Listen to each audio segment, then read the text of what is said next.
in life, if you want to win, you have to move towards what scares you. Because here's the truth. The only form of winning that's real is fulfillment. It's doing something that makes you feel good about who you are, makes you feel good about who you're becoming. It makes you feel good not only about serving yourself, but being able to serve others. And the only way to do that, the only way, is to get outside of your comfort zone. The only way to adapt and grow and improve is to push yourself towards the things that scare you. Why? Because fear is a response to stakes. It means that there's enough there that matters. And once you identify what matters, then you know what to move towards. But whenever you're moving in the opposite direction of the things that scare you, you're moving away from the very things that matter.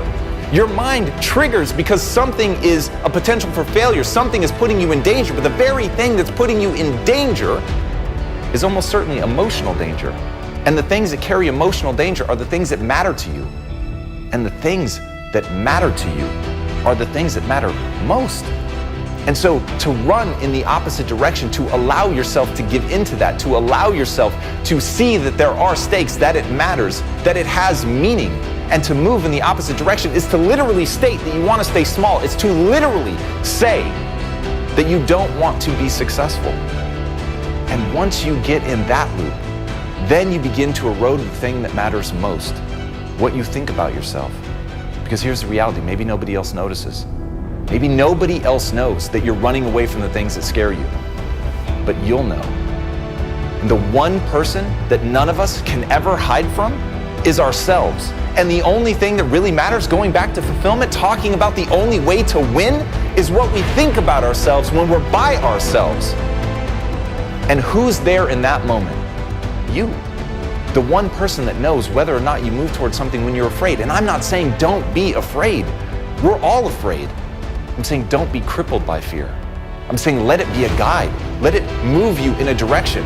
Have a code that you live by that says, that mandates from you that you move towards those things, that you accept that even in the face of fear, you can always choose to act. You can't necessarily choose to not be afraid, but you can choose how you respond to the fear. Once you separate those two things, then you gain control. And being in control of your life is the ultimate way to move forward. But if you see yourself as a victim to your mental states, if you allow your emotions to control what you do and don't do, well, then you're at the mercy of the whims of neurochemistry. And you've got to rise above that. You've got to have a focus. You've got to have a goal. You have to know what it is that you want to accomplish. And regardless of whether or not that scares you, in fact, because that scares you, that's got to be the thing that triggers you to push and go and develop yourself and develop that self-worth that comes from facing your fears, doing the hard things, being willing to suffer in service of something you believe in. And that's the key. You've got to believe in something. You've got to want something. You've got to want something so bad that suddenly the fear is meaningless in the face of the meaning that is created by doing that thing. By knowing why you're trying to do that, by having that sit at the center of who you are and what you're trying to bring to this world. To know your why, to know who you're serving, to know what you're trying to create, to know that you can create it.